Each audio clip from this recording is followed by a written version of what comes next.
address the landowner perspective on the question?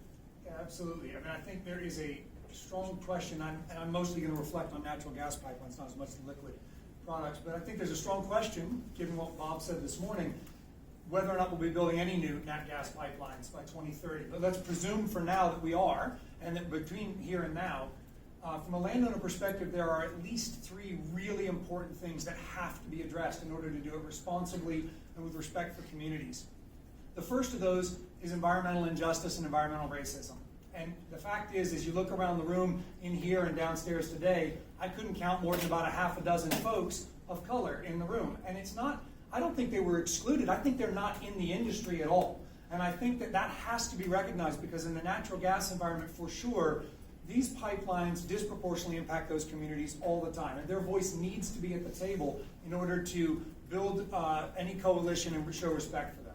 Secondly, on the issue of eminent domain, I think there's a very serious question about whether eminent domain should ever be used to produce a for-profit export product.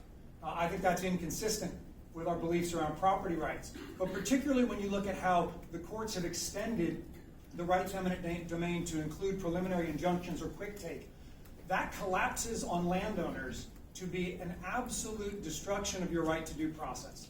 The very first letter I got from the Atlantic Coast Pipeline about two properties that I own, a business property and my family homestead, said they would come to our property for a pre-condemnation survey to evaluate whether or not they wanted to use our property for an infrastructure project. And if we didn't sign the letter giving them authorization to come, they would take us to court and enforce their right to do that.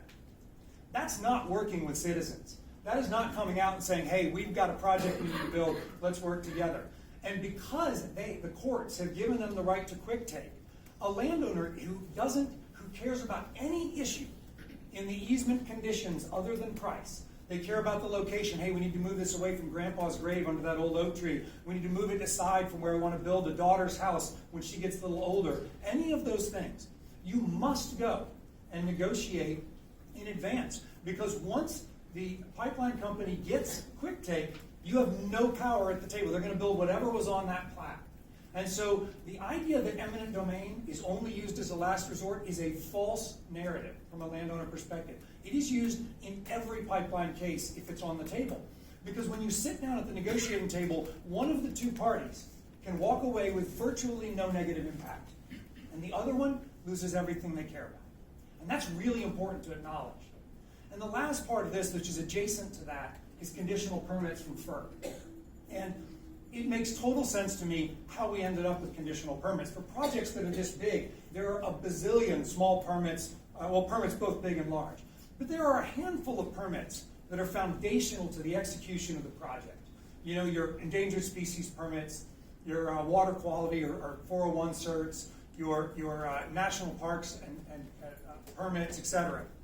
And to enable the taking of land, private citizens' land, and the destruction of that land at a time when those permits are still in question is really unconscionable. We end up with situations like the Hallerans in Pennsylvania, where the pipeline company, in that case I think it's Mariner 2, asked for a preliminary injunction or quick take.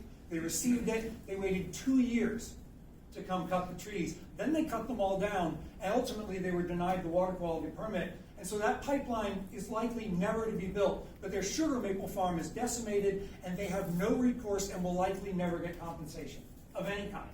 That's not an appropriate due process. So.